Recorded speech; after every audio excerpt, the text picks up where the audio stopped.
ప్రభునందు నాకు అత్యంత ప్రియమైనటువంటి వారులారా, మన ప్రభువును రక్షకుడైనటువంటి యేసుక్రీస్తు వారి యొక్క శుభనామములు మీ అందరికీ నా హృదయపూర్వకమైన శుభములు, వందనములు తెలియజేయుచున్నాను. ఉదయకాల సమయంలో దేవుని వాక్యాన్ని ధ్యానం చేసుకుందాము. ఈరోజు వాక్య ధ్యానము కొరకు మనం తీసుకున్నటువంటి లేఖన భాగము యోహాను సువార్త 4వ అధ్యాయం 10వ వచనం చదువుకుందాం. అందుకు యేసు, నీవు దేవుని వరమును నాకు దాహమునకిమ్మని నేను అడుగుచున్న వాడెవడో అది ఎరిగి ఉంటే నీవు ఆయనను అడుగుదువు, ఆయన నీకు జీవజలం ఇచ్చునని ఆమెతో చెప్పాను. ఆమెన్. దేవుని నామునకు మహిమ కలుగును గాక. ప్రియమైనటువంటి వాళ్ళారా, ఈ వాక్య భాగాన్ని మనం గమనించినట్లయితే మన ప్రభు అయినటువంటి యేసుక్రీస్తుకు మరి సమరయ స్త్రీకి మధ్య జరిగిన సంభాషణ ఈ మాటలు. మరి యేసు ప్రభు వారు మరి సమరయ మార్గమున వెళ్ళవలసి వచ్చినప్పుడు యాకోబు తన కుమారుడైన యోసేపుకి ఇచ్చిన భూమి దగ్గరనున్న సమరయ సుకారణకు ఊరికి వచ్చాడు. అక్కడ యాకోబు అనే బావి ఒకటి ఉంది. ఆయన ప్రయాణం వలన అలసి ఉన్న రీతిగా ఆ బావి దగ్గర కూర్చున్నాడంట. అప్పుడు ఇంచుమించు 12 గంటలప్పుడు ఆ బావి దగ్గర కూర్చొని ఉంటే మధ్యాహ్న సమయం 12 గంటల సమయంలో సమరయ స్త్రీ ఒక ఆమె నీళ్లు చేదుకోవడానికి అక్కడికి వచ్చింది. వచ్చినప్పుడు ఆ స్త్రీని చూచి ప్రభు అడుగుతున్నాడు, నాకు కొంచెం దాహం తీర్చడానికి కొంచెం నాకు నీళ్ళు ఇవ్వమ్మా అని ఆమెను అడిగాడు. మరి అడిగినప్పుడు ఆ స్త్రీ అంటుంది కదా, యూదుడవైన నీవు సమరయ స్త్రీ నన్ను దాహమునకిమ్మని ఎలాగ అడుగుతున్నావని ఆయనతో చెప్పాను. ఏలి అనగా యూదులు సమరయులతో సాంగత్యము చేయరు. యూదులు సమరయులు కలిసి సాంగత్యం చేయరు కాబట్టి ఈ కూర్చున్న ఆయన యూదుడని ఆమె గ్రహించామంటుంది. యూదుడవైన నీవు సమరయ స్త్రీని నన్ను ఎట్లా అడుగుతున్నావు దాహమునకిమ్మని? యూదులు సమరయులు సాంగత్యం చేయరు కాదంటే అప్పుడు ప్రభు ఆమెతో అంటున్నాడు. ఎంత మర్మంగా ప్రభు మాట్లాడుతున్నాడు చూడండి. అందుకేసు, నువ్వు దేవుని వరమును నాకు దాహమునకిమ్మని అడుగుతున్న వాడెవడో ఎరిగి ఉంటే నీవు ఆయన అడుగుదువు, ఆయన నీకు జీవజలం ఇచ్చాని ఆమెతో చెప్పాను.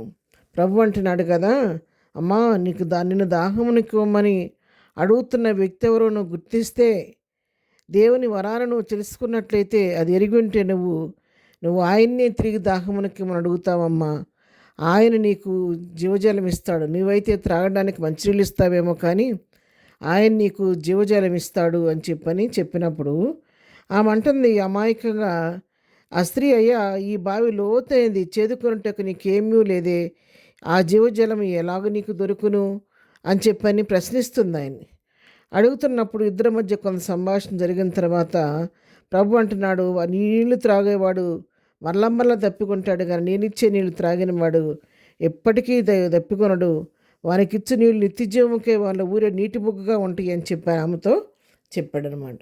ఇలా ఈ వాక్య భాగాన్ని మనం గమనించినట్లయితే సమరయ స్త్రీని మరి మార్చడం కోసం అని వెతుక్కుంటూ ప్రభు వెళ్ళి యాకోబు బావి దగ్గర కూర్చొని ఆమెతో మాటలు కలిపి ఆమెతో సంభాషణ చేసి చివరికి ఆమెకి జీవజలం ఇవ్వటానికి ఆమెను వెతుక్కుంటూ ప్రభు వెళ్ళాడు. వెళ్ళినప్పుడు మరి ప్రభు స్వయంగా వెళ్ళినా కూడా ఆమె ప్రభువుని గుర్తించలేక ఏవేమో ప్రశ్నలు వేసింది. కానీ చివరికి దేవుడు ఆమె చేత ఆమె పరిస్థితిని అంతా ఒప్పించి, ఆమె పాపస్థితిని అంతా ఒప్పించిన తర్వాత మరి ఆమెకి బ్రతుకు మార్చి ఆమె బ్రతుకులో ఆ పాపాంధకారాన్ని తొలగించి ఆ పాప కుండ నుంచి విడిపించి ఈ లోకపరమైనటువంటి ఆ పాపంతో కూడినట్టు ఆ కుండను విడిచిపెట్టామా జీవజనులు ఒకటైన ప్రభువుని కనుగొని అదే సాక్ష్యాన్ని ఊరిలోకి వెళ్ళి చెప్పినట్టుగా మనం చూస్తున్నాం.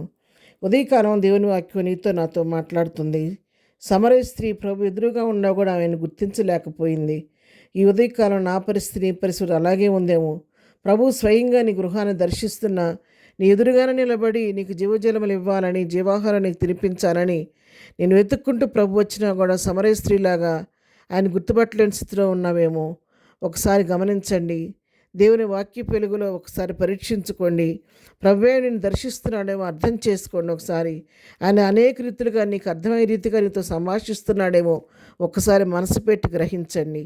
ప్రభు పిలుపుకు లోబడండి, ఆయన స్వరాన్ని వినండి.